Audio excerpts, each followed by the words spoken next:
जिस करी अरसों जो मेरा कूड़ा 5:30 बजे या मेरा कार वाली बच्ची भी चली गई। पीछे कूड़ा था 2-3 मुसीबत पैगी मीना तो गवर्नमेंट। कितने साल की थी और बच्ची मेरी 12 साल की थी तो मेरी कार वाली 40-45 साल उम्र थी। बाकी कितने बच्चे? तो पूरी कौम खड़ी है, हमारा फ़र्ज़ है इनके साथ खड़ा रहना। और मेरी पूरी कौम से भी गुजारिश है, जिस तरह भी हो सके, माली तौर बाकी तौर जिस तरह भी हो सके, हमें इसकी मदद करनी है, इसके साथ खड़ा रहना है। अगर वे दे छुड़े ना उस तरीका के नाल जल्दी डेड बॉडी था जाए करनो या रिक्वेस्ट अगर जनाब देखो यार रिक्वेस्ट नहीं, ये फ़र्ज़ है हमारा। मैं ना सुबह लगे हो बेसिकली लेट ही पतो यो इनने क्यों किस तरह वाक़ हो गया जी तो फिर मैं रोटी खाऊँ तो मैं रोटी जल्दी खा दी। मैं क्यों चलो मीडिया वाला ने तुम भी चलो हम मसलो तो लोड़ी हाइटर टोनो बेचारा ना कुछ लोड़ी है इस वक्त या वही अकाबे कश्मीरी ते हमें ताप में इस तरह तो में ये वही गल है ना।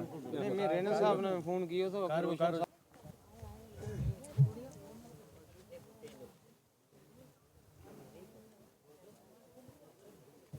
जी के ना है के ना थारो और यो किन्ने बजे कल जड़ो है यो मेरो नाम अमन मकबूल है। यो कोई जिस करी अरसों जो मेरा कूड़ा 5:30 बजे या मेरा कार वाली बच्ची भी चली गई। पीछे कूड़ा था 2-3 उन वास्ते हूँ डेरे आयो तो देर हो गई ना आया। फिर मैं छोटा बच्चा भेजा अपना तो मैं क्यों थारी माँ नहीं आई। मैं फ़ोन किया पहला बोलियो कि कूड़ा मिल गया, फिर फ़ोन किया स्विच ऑफ आ गया। फिर मैं बच्चा ये अपना ये 2 बच्चा टोरिया की पाई मम्मी को पतो करो। ये आगे गया पीछे मैं भी चली गयो तो तांतुड़ियाँ और जिम्मेदार था 2-4 उनने बोलियो कि थाड़ी मम्मी ने और बहन थारी वह दरिया में फ्लड में चली गई। दे फिर मैंने पता लगो दौड़िया तांतुड़ियाँ शाम हो गई थी जनाब। दे फिर मेरी बच्ची की जी डेड बॉडी वह मिल गई है, कार वाली की नहीं मिली। तो मेरे नाल मदद किया जाए पाई जनाब, डेड बॉडी ढूंढिया जाए तो गवर्नमेंट मदद करे मेरे नाल। मेरा ये निका बच्चा रह गया हूँ जनू गोडा दे भाई मेरा कार वाली माल शाल चाह रही थी। मेरा जड़ा ये घुटनू है ये बैस के ऊँचा ले नहीं सकता। दैया मुसीबत पैगी मीना तो गवर्नमेंट। कितने साल की थी और बच्ची मेरी 12 साल की थी तो मेरी कार वाली 40-45 साल उम्र थी। बाकी कितने बच्चे हैं? तो बाकी मेरा 2 लड़का है ना, 2 लड़की। एक लड़की जी बड़ी थी उसकी शादी करवा थी। 4 लड़की थी 4 लड़की थी टोटल, 2 लड़के थे।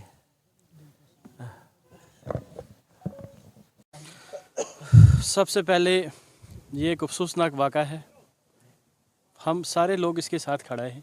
छोटे छोटे बच्चे रह गए हैं इनके, तो पूरी कौम खड़ी है, हमारा फ़र्ज़ है इनके साथ खड़ा रहना। और मेरी पूरी कौम से भी गुजारिश है, जिस तरह भी हो सके, माली तौर बाकी तौर जिस तरह भी हो सके, हमें इसकी मदद करनी है, इसके साथ खड़ा रहना है।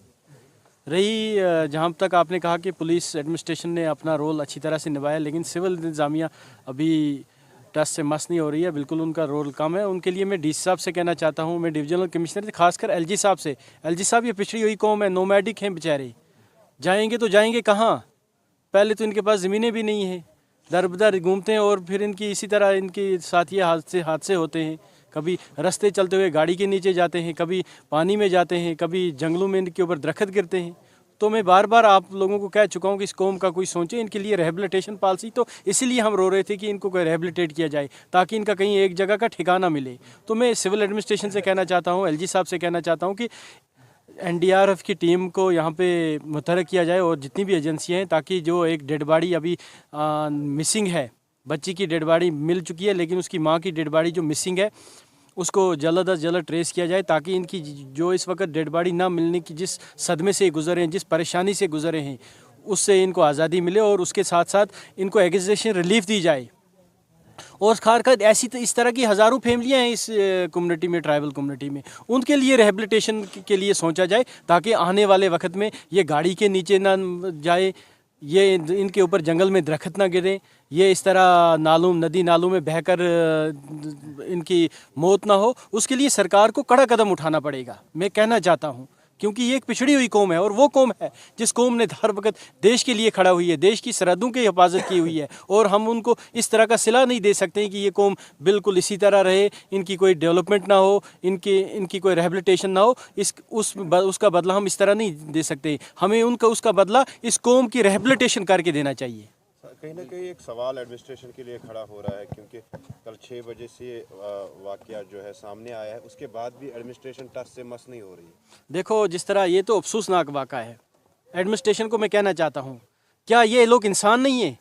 क्या अगर और कहीं ये वाक़ा हुआ होता तो पूरी गवर्नमेंट लगी होती, लेकिन क्या ये इंसान नहीं है? क्या इनको अल्लाह ताला ने पैदा नहीं किया है? क्या इनको जीने का हक नहीं है? क्या इस देश के ये नागरिक नहीं है? मैं एडमिनिस्ट्रेशन से सवाल पूछना चाहता हूँ। लिहाजा मैं एडमिनिस्ट्रेशन से 2 टूक अल्फाज में कहना चाहता हूँ कि इस मामले में लचक पैदा की जाए और तेज़ी से इस कार्रवाई को शुरू किया जाए ताकि इन लोगों को मज़ीद परेशानी ना उठानी पड़े। क्या चौधरी रोशन साहब इनकी लड़ाई लड़ेगा जो बाकी जो मामलात होते हैं, क्योंकि अब इस फैमिली में 2 लोगों की मौत वाक़या हो चुकी है, अब छोटे छोटे बच्चे रहे हैं इस फैमिली में, क्या इनके लिए लड़ाई लड़ेगा? देखो, लड़ाई लड़ने का सवाल नहीं है, सवाल है हक का। हम इनके साथ जो सान्या हुआ है, ये हमारा इखलाकी फ़र्ज़ है, कानूनी फ़र्ज़ है, हर तरह से हमारा फ़र्ज़ है कि हम, चाहे समाज के बाकी लोग भी हैं जो मुख्तलिफ़ एक्टिविस्ट बने हुए हैं, मुख्तलिफ़ लीडर्स बने हुए हैं हमारी कौम के, जो इस कौम के नाम पे वोट लेते हैं और ऐवानों में जाते हैं, लेकिन इस कौम की ये हालत है। मैं उनसे भी कहना चाहता हूँ, आपको आगे आना पड़ेगा, आपको आगे आना पड़ेगा, आपको एकजुट होना पड़ेगा इस कौम